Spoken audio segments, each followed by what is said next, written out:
everybody. Welcome to MT Guitar. Hope you're doing well. Today we're doing one of my favorite Beatles songs, and one of my favorite Paul McCartney songs, which is I'm Looking Through You. And never had really played this on guitar much. I'd played it on piano, actually, just in my earlier years of playing, just because I always had the Beatles book near my piano when I lived in California. So I was playing this song a lot, but it's so much more fun on guitar, I think, and rightfully so. It's a guitar song, right? And Paul McCartney just really came up with an amazing progression that's so much fun to strum. You know, one thing about the Beatles is that their songs often have a really good feel. They were just really into, you know, early rock and roll, R&B stuff with a killer feel and groove, blues, all that stuff. So this song has a really nice strumming pattern that I think you're going to like. I mean, when I say pattern, it's basically just a groove and a feeling. So we're going to dig into that. I'll talk about different ways to approach that. But other than that, the chord fill is also really cool. I mean, that walk down is really cool. Of course, we'll cover the intro. So all these parts are really fun to play. I had a good time doing it. And then, you know, they're all open chords, so that's nice. So it's actually accessible for a beginner if you play it slow enough. There'll be a tab for this on the Patreon. By the way, a little history about this song. Paul wrote this. This appeared on Rubber Soul, 1965, which is, I think, one of my favorite albums. Revolver's probably my favorite, but Rubber Soul's up there in the top 3. Anyway, this song was about Jane Asher, who Paul was romantically involved with for most of the 60s before he met Linda. Paul and her were having some issues around this time that he wrote it, and apparently he wrote it in her family household in the music room. Her mother was a quite well-known music teacher around London, and so Paul actually wrote it in the household about her and about their relationship issues. So kind of interesting there, but a great song nonetheless. So yeah, we'll cover each section, of course, as always. So let's jump on in. All right, so this lesson, I think if you take anything from it, would be the feel. So that's where we're going to start. Even before the intro, if that's okay, because instead of worrying the left hand, let's get the groove going. So I'll come back to the intro. I'm going to start right when the chords begin, okay? And we're just going to work on this G to C, because even if you're not going to learn the whole song, I think it's valuable to, you know, learn something from this right here. And then once you get that down, the rest of the chords, the strumming pattern sort of stays the same. So we kind of want to do a couple things when we strum sometimes. First off, we want to separate the bass and the treble. So we're going to do on a G chord here. I'm going to recommend the G chord with the pinky. You want to go down with the bass, then down on the whole chord. All right, just do that. Okay.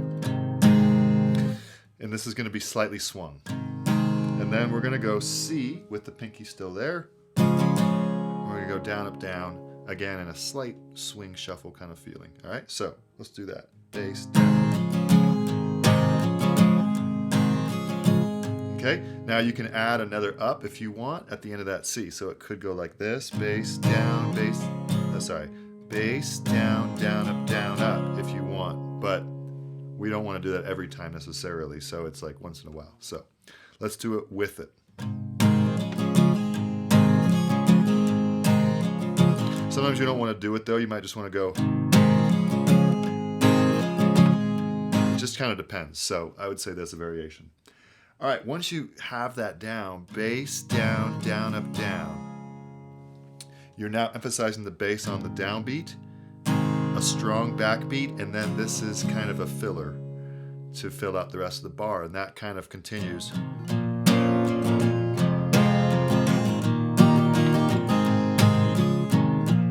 Right, even when the chords are all getting a little more quick and complicated, the strumming is faithful. All right, you can depend on that. Bass down, down, up.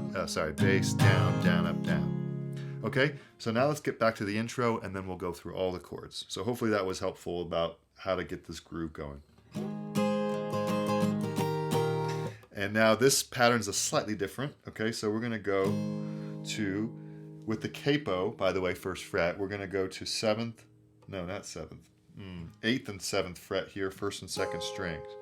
And we're going to have the 4th string ringing out, and the 3rd string is optional. You can either mute it with your middle finger, or ring finger, I mean, or you can have it ringing out. Either way. In the recording, it's kind of both. Sometimes it's muted, sometimes it's ringing out. Okay? So, right here, slide up to it, and we're going to go down, down, down, up, down. And then we're going to go to 5th and 7th fret here, down, down.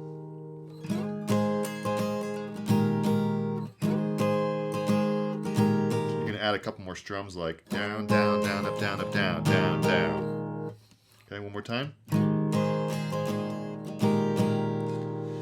All right, then we get to this part. So that's G, down, down, down, down, down, up, down. Twice. 3rd time, go to the 3rd fret, 2nd string, back to C, and then G. Now we start the verse, okay? And then we're going to go this walk down. So at the end of the intro, I'm looking through. So it's like C, down, up, C over B, which is just going to 2nd fret, 5th string, and then A minor. Down, down, down, up, down, or bass, down, down, up, down. So one more time. I'm looking through you. Okay? I would go slow with this because they kind of are cooking with this, but we want to learn it slowly. E minor. Down, down, down, up, down. D. Now here's the fill.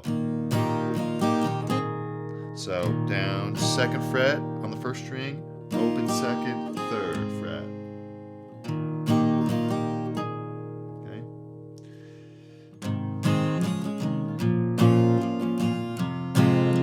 Here it is. Repeat. And actually when you do this, you can keep the pinky on that 3rd fret. So why don't we do it from the verse, from the very beginning. I'm looking through like that. Where did you go? Fill. Walk down. Repeat. This time, when you do the fill, 2nd, open 2nd, with a down, down, down, down, up. Then you release to E minor. Down, down, down, up, down. Same pattern every time. D, G, C, D. Fill. G, C, A minor, the walk down, C, then we get to the, okay, so I know that's a lot, so I'm going to play through the entire verse slowly, calling out the chords, because really, the chords themselves are easy, it's just the order and how quickly they change. Obviously, that's more difficult. So, why don't we take it from, let's take it from the intro for practice sake, and I'll call out the chords. All right, ready? Here we go. G, C, G, C, full G, C, walk down here, A minor, E minor, D, fill, G, walk down here, E minor, D, fill to E minor, D, G, C, D, fill, then walk down here, A minor, C, you're not the same.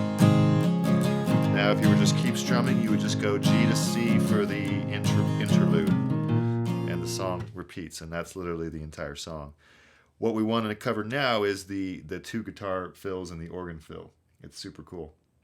Oh, I'm sorry, in the middle 8. That's not the entire song. What am I talking about? We have let's cover that actually, then we'll come back to the organ fills. So the middle 8 is C, it's really easy, just a regular C, G, then C, then D sus4 to D. Then you go back to the verse, which goes like that. Okay, so the middle 8's really easy. They called bridges middle 8 more often in the 60s. Now, when we get to the cool interlude, I think this part's just so fun. So Ringo did this on the organ. We're going to do 3rd fret, 1st and 2nd strings, but we're going to hammer on from the 2nd fret, 2nd string, to the 3rd fret twice. Okay, and you want to mute it as soon as you do it.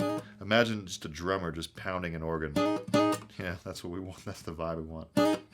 Okay, then you go George's part if you want. You don't have to throw all. You can just keep strumming. But George's part goes like this: 5th fret, half steps pre-bend. So, sorry. So we want to pre-bend, unbend, pull off the 3rd fret, 3rd fret, 2nd string, and then 2nd string open, or 4th fret, 3rd string, same note. But I'm going open so I can combine that. So it's like,